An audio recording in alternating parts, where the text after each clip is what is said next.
BPSC PGT sociology के यहाँ पे हम 80 क्वेश्चन देखते हैं। तो सर्वप्रथम पहला क्वेश्चन जो देखते हैं, पहला है बाल विवाह के लिए कौन तत्व उत्तरदायी नहीं है, यानी इसमें नहीं है। तो जायज़ बात है, दहेज उत्तरदायी है, लोम विवाह है, संयुक्त परिवार व्यवस्था, 3 है, लेकिन जो बी वाला आंसर है औद्योगिकरण, ए नहीं है, तो इसका आंसर हो जाएगा। फिर सेकेंड, हिंदू विधवा विवाह अधिनियम किस वर्ष में पारित हुआ था? तो ये आपका बी 1856 में ये आपका पारित हुआ था। फिर आते हैं नेक्स्ट क्वेश्चन नंबर 3 पे। उस प्रक्रिया को व्यक्त करता है जिससे दूसरों को प्रतिष्ठा तथा या संपत्ति या शक्ति को सोपानित अंशों के साथ एक तारतम्य पर व्यवस्था किया जाता है। तो इसका आंसर हो जाएगा सामाजिक अस्थिरीकरण। सामाजिक अस्थिरीकरण के अंदर प्रतिष्ठा, संपत्ति, शक्ति को सोपानित अंशों के साथ ये हो जाता है। फिर आता है क्वेश्चन नंबर 4, प्रजाति केंद्रवाद। प्रजाति केंद्रवाद एथनोसेंट्रिसिज्म शब्द किसने सन्निविष्ट किया था? इसका उत्तर हो जाएगा W.C. समनर। W.C. समनर ने इन्होंने प्रतिष्ठित किया था। फिर नंबर 5, पोर्टलेज व आदिम प्रथा है जिसके द्वारा, पोर्टलेज व आदिम प्रथा है जिसके द्वारा, इसका आंसर देखते हैं हम लोग। तो सामाजिक प्रतिष्ठा उठाने के लिए संपत्ति का प्रतियोगात्मक अभ्यास किया जाता है, इसी को पोर्टलेज व आदिम प्रथा कहा जाता है। फिर आता है क्वेश्चन, पिछड़ी जाति आयोग का अध्यक्ष कौन था? तो बहुत ही प्यारा क्वेश्चन है, सबको पता काका का लेकर थे, पहले जो अध्यक्ष थे काका का 1553 से 1955 का इनका कार्यकाल था। तो काका का लेकर थे, ये क्वेश्चन कई बार आया भी है। फिर देखते हैं नेक्स्ट क्वेश्चन हम लोग, किस समाजशास्त्री के अनुसार व्यक्तियों के बीच परस्पर संबंध संरचना का अंग है? तो ये क्वेश्चन 7 है, 7 का जो है रेडक्लिफ ब्राउन जी ने कहा था कि व्यक्तियों के बीच परस्पर संबंध संरचना का अंग है। फिर 8 पे आते हैं, बोगार्ड्स के अनुसार व्यक्तियों के बीच परस्पर संबंध संरचना के अंग है। इसका भी जो आंसर है ये डी हो जाएगा, और इसको भी बोगार्ड्स ने कहा है, व्यक्तियों के बीच परस्पर संबंध संरचना के अंग, इसको जो है बोगार्ड्स ने ही कहा है, बोगार्ड। और इसका आंसर हो जाएगा उपरोक्त सभी, सामाजिक समूह, हम की भावना, निश्चित भूभाग, ये सब हो जाएगा। फिर आते हैं नंबर 9 पे, निम्नलिखित में से कौन जादू का विज्ञान की अवैध बहन मानता है? जादू को विज्ञान की अवैध बहन कौन मानता है? बास्टर्ड सिस्टर को अवैध बहन कहा जाता है। तो नंबर 9 का आंसर हो जाएगा फ्रेजर जो है वो जादू को विज्ञान की अवैध बहन मानते हैं। नंबर 10, अनुसूचित जातियों की नियोक्ताओं की दृष्टि से निम्नलिखित में कौन सही है? तो यहाँ पे आपका सभी हो जाएगा, आर्थिक, सामाजिक, धार्मिक नियोक्ता सभी आपका सही हो जाएगा। ग्रामीण समाज किस प्रकार का समाज है? तो पता है आपका ग्रामीण समाज जो है वो बहुत ही सरल समाज होता है। नंबर 12, सांस्कृतिक सापेक्षवाद वस्तुतः किसी प्रकार का सिद्धांत समझा गया है? तो यहाँ पे देखते हैं सांस्कृतिक निर्धारणवाद, सांस्कृतिक सापेक्षवाद को सांस्कृतिक निर्धारणवाद समझा गया है। नंबर 13, व्यक्त प्रकार का क्या तात्पर्य है? तो व्यक्त प्रकार का तात्पर्य है वांछित एवं अभिज्ञात परिणाम, वांछित एवं अभिज्ञात परिणाम। भारत में नातेदारी संगठन का व्यवस्थित अध्ययन किसने प्रारंभ किया? यानी नातेदारी संगठन का व्यवस्थित अध्ययन प्रारंभ किसने किया था? 13 नंबर 14 का जो है आपका इरावती कर्वे नातेदारी के सबसे पहले माने जाते हैं। नंबर 15, प्रतिस्पर्धा शांतिपूर्ण संघर्ष है, यह किसका कथन है? प्रतिस्पर्धा शांतिपूर्ण संघर्ष है, यह कथन किसका है? तो यह कथन आपका मैक्स वेबर, बहुत ही फेमस है, इनका नाम है। द्वितीयक समूहों को शीत जगत किसने वर्णित किया है? तो द्वितीय समूह को शीत जगत P.H. लैंडिस ने कहा है। नंबर 17, उत्तराधिक समाज शब्द का प्रयोग किसने किया था? उत्तराधिक समाज का प्रयोग वर्णन डेनियल वेल ने किया था। नंबर 18, कौन सी भूमिका समुच्चय को व्यक्त करती है?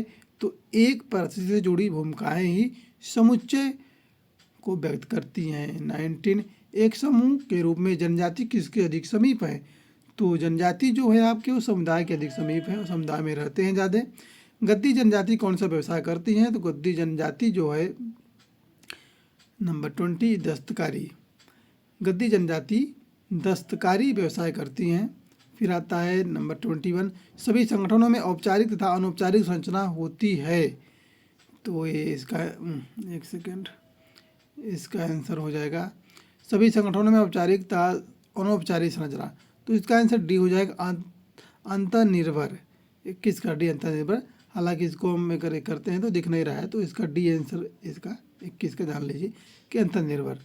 फिर आगे हम और क्वेश्चन इसके आगे देखते हैं हम लोग। भारत में नातेदारी शब्द किससे संबंधित है? तो नातेदारी शब्द यहाँ पे हम लोग देखते हैं तो यहाँ पे जनजातियों के विवाह संबंधी रीतियों से ये संबंधित है। नहीं, ये जनजाति नहीं, एक सेकंड मिस्टेक। भारत में नातेदारी शब्द किससे संबंधित है? तो नातेदारी मतलब पहला किसी जनजाति की सामाजिक संरचना से, किसी जनजाति के बहिर्वाह वर्गों के विभाजन से, श्रम विभाजन जनजातियों की विवाह संबंधी रीतियों से होती है। इसका ऑप्शन हो जाएगा नंबर ए 22 का है। किसी जनजाति की सामाजिक संरचना से, कोई भी जनजाति हो उसकी सामाजिक संरचना जो होती है उसी को नातेदारी कहा जाता है। तो इसका आंसर ए हो जाएगा, नातेदारी।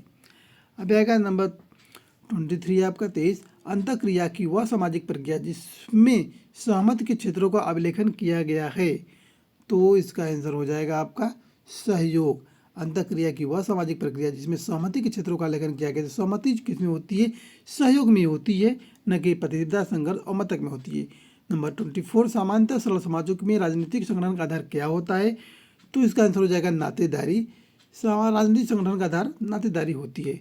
जजमानी प्रथा की विशेषता क्या है?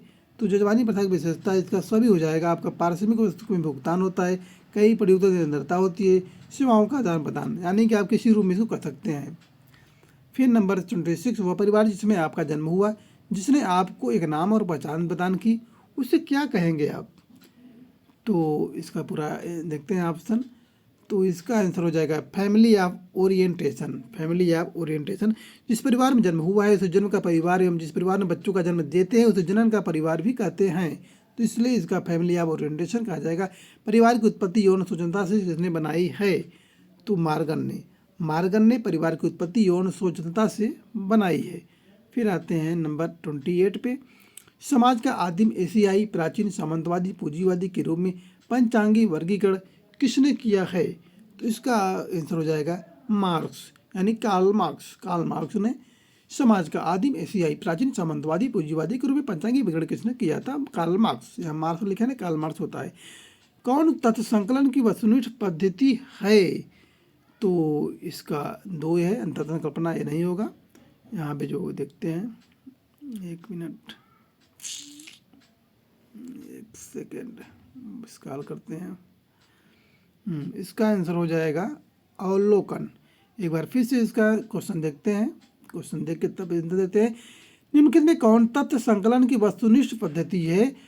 तथ्य संकलन की अनिष्ठ पद्धति जो है अवलोकन। यहाँ लिख देते हैं, जो कि आपको देखने में दिक्कत होगी। यहाँ आपका अवलोकन हो जाएगा। फिर यहाँ स्क्रॉल करते हैं, ऊपर आते हैं नए क्वेश्चन पे। लघु समुदाय पालने से लेकर शमशान तक के जीवन का संयोजन है, यह किसने कहा था? तो ये आर रेडफील्ड ने कहा था। आर रेडफील्ड ने कहा था। एक सेकेंड, बार बार हट जा रहा है। इसका आंसर हो जाएगा आर रेडफील्ड। लघु समुदाय पालने से लेकर शमशान तक के जीवन का संयोजन है, किसने कहा था? R Redfield. पर इस प्रथा में क्या निहित है? अपनी क्षमता बढ़ाना होता है, ये निहित है। 32। सरल जनजाति समाजों के आर्थिक पिछड़ेपन कौन एक मुख्य कारण है? तो आदिम और दो प्रौद्योगिकी। सरल जनजाति समाजों के आर्थिक पिछड़ेपन का कौन एक मुख्य कारण है? आदिम प्रौद्योगिकी। 33। भारतीय संविधान के 14वें अनुच्छेद में इस बात का प्रावधान किया गया है कि, कौन सी बात का प्रावधान किया गया है? 30 का अनुसूचित जातियों जनजातियों के सभी सदस्यों की कानून की दृष्टि में समानता हो, अनुच्छेद 14 में किया गया है। अब 34 देखते हैं, कौन सा एक सही है? इसमें से ऑप्शन में से आपको देखना है। तो आपको समाजशास्त्रियों की मानता है कि प्रजाति और संस्कृति में कोई सहसंबंध नहीं है। आपका 34 का सी। प्रजाति शब्द का प्रयोग धर्म, भाषा, समान निवास स्थान, संस्कृति, राष्ट्र आदि विभिन्न अर्थों में किया गया है, जो कि प्रजाति की सामान्य व्याख्या मात्र है, न कि वैज्ञानिक। वस्तु तो प्रजाति एक प्रमाणशास्त्री अवधारणा है, अतएव धर्म, राष्ट्र, संस्कृति के साथ इसका कोई संबंध नहीं है। तो इसका ऑप्शन है, आप लोग क्लिफाई कर दिए। समुदाय को गेसिल शाफ्ट और गेमिन शाफ्ट के वर्ग में वर्गीकरण किसने किया है? तो ये टानीज हैं, आपको दिखा देते हैं। इसका आंसर भी 35। तो यहाँ देखते हैं, टानीज है। फिर से एक बार आप यहाँ देख लीजिए इसका क्वेश्चन के आगे। समुदाय को गेसिल शाफ्ट और गेमिन शाफ्ट के में वर्गीकरण किसने किया है? तो इसका आंसर जो है टानीज। यहाँ देख लेंगे तो आप लोग को क्वेश्चन के सामने रहेगा, तो आराम पड़ेगा। फिर आते हैं हम जनांगिकी। जनांगिकी का मतलब क्या होता है? तो इसका मतलब होता है अर्थशास्त्र की एक शाखा, जनांकी का मतलब अर्थशास्त्र की एक शाखा है। सापेक्षिक प्रवंचन का प्रत्यय प्रतिपादन किसने किया था? तो आर के मर्टन ने। सापेक्षिक प्रवंचन का प्रत्यय प्रतिपादन आया तो जान लीजिए बस मर्टन पे टिक मारिए। भौतिक तथा अभौतिक संस्कृति में भेद किसने किया था? भौतिक तथा अभौतिक संस्कृति में भेद किसने? अकबर ने भौतिक तथा अभौतिक संस्कृति में भेद किया था। किसने भूमिका समुच्चय की धारणा विकसित की थी? मर्टन ने भूमिका की थी। फिर 14 एक second, descent of man and selection in relation to sex पुस्तक किसने लिखी है? तो ये आपका चार्ल्स डार्विन ने लिखी है, descent of man and selection in relation to sex. 41 सामाजिक अस्थिकरण, विशेषकर प्रतिष्ठा तथा सत्ता से संबंधित सिद्धांत का प्रतिपादन निम्न से किसने किया है? तो ये सी राइट मेल्स ने किया है। नंबर 42, निम्नलिखित में से कौन सी एक विशेषता समूह की नहीं है? इसमें समूह की कौन सी विशेषता नहीं है, यानी कि 3 आपको छांटना है, कौन है? तो यहाँ पे आमने सामने संबंध है, घनिष्ठ संबंध है या व्यक्तिगत संबंध है, यही अव्यक्ति संबंध जो है, इसका आंसर सही हो जाएगा। निम्नलिखित में से कौन सा कथन सही है? 43, तो इसका आंसर हो जाएगा आदर्श नियम मूल्यों के द्वारा निर्धारित होते हैं, ये बात परफेक्ट आती है आपकी। निम्नलिखित में से किस तथ्य के असमान वितरण को सामाजिक स्थिरीकरण कहते हैं? तो ये आपका डी हो जाएगा, यानी शक्ति, प्रतिष्ठा, पुरस्कार, ये आपका चारों आंसर हो जाएगा। निम्नलिखित में से मानव की किस प्रक्रिया पर शक्ति को फ्रेजर ने जादू कहा है? तो ये आपका प्राकृतिक प्रक्रियाएं हैं, इसी को शक्ति को फ्रेजर ने जादू कहा है। निम्नलिखित में से कौन सा उत्तर सही है? ओक्का एक दक्षिण भारत के नायर जनजाति के संयुक्त परिवार है। दक्षिण भारत की एक नायर जाति है, उसी की एक संयुक्त परिवार है, यानी तो इसका आंसर 46 का सी हो जाएगा, ओक्का नायर जनजाति के संयुक्त परिवार। त्रिस्तरीय पंचायती राज व्यवस्था की कौन सी इकाई नहीं है? पूछ रहा है नहीं, यानी 3 आपको छांटना है। तो जिला पंचायत है, वैधानिक ग्राम पंचायत, क्षेत्र विकास समिति, परंपरागत गांव पंचायत। 47 का भी नहीं है, यही इनका आंसर हो जाएगा आपका। कौन सा उत्तर सही है? यानी झूम एक स्वरूप, एक सेकेंड, झूम एक स्वरूप, इसका आंसर हो जाए उत्पादन का। झूम खेती होती है ना, उत्पादन के लिए होती है, यहाँ आज करते हैं 6 महीना फिर वहाँ जाते हैं, तो ऐसे होता है। राज्यसभा का सदस्य होना किसका उदाहरण है? राज्यसभा का सदस्य होना अर्जित तथा प्रदत्त पद दोनों का होता है, एक नहीं है, ना अर्जित ना प्रदत्त, ये दोनों का होता है।